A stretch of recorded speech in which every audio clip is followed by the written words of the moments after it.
The Low Carbon Pathways report was a scenario-based study that showed potential ways in which the decarbonisation pathway for the shipping sector could look like. There was no fixed answer, but we looked at various different scenarios which looked at high uptake of hydrogen, an uptake of biofuels, and what the role of offsetting could play in the decarbonisation. Its main purpose was to really set out what the size and scale of the challenge is for the sector, and to demonstrate that there are potential pathways that could achieve that size and scale that is in line with the Paris Agreement.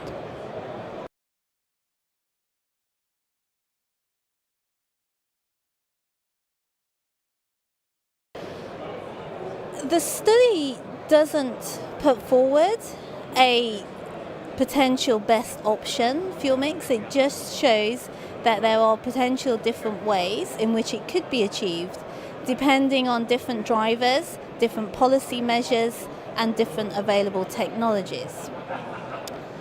In terms of looking ahead, what could be the most appropriate fuel options and the fuel mix, it's around understanding the viabilities of different technologies, what makes them viable for the shipping sector, what makes them affordable, and what do we need to do in order to be able to scale technologies between now and 2050.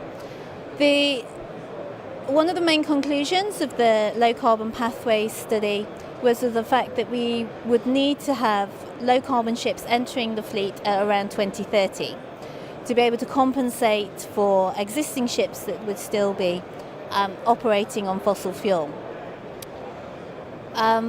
What we show is that in order to be able to have those new builds as low carbon, we need to be able to understand the different, where we are with the technologies today and where we need to get to in 2030 to be able to have those. And we see that it's a combination of short-term energy efficiency measures that can be taken, but there is going to be a need to create this step change, and this step change away from a fossil fuel to a non-hydrocarbon-based fuel. But again, the study, we don't set out what that could be. We just show that there are potential ways this could be done. And so we see that carbon pricing would have a role to play in that as well. So it's all about getting the technical and the economic factors to drive that step change that's needed. And our study also concludes that there is still going to be a need for a liquid fuel. And so again, we don't say what that liquid fuel will be at this stage, but we do see that there is going to be a need for a liquid fuel.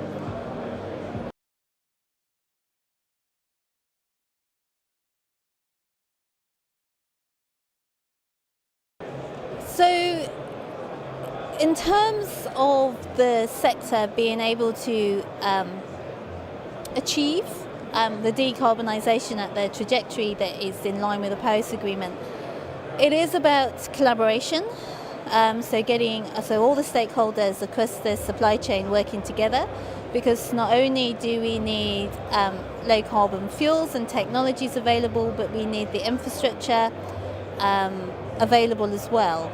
So I'd say that there's a lot to do in quite a short time frame, and so it is a big challenge. But I think as a sector working together, we can make it achievable.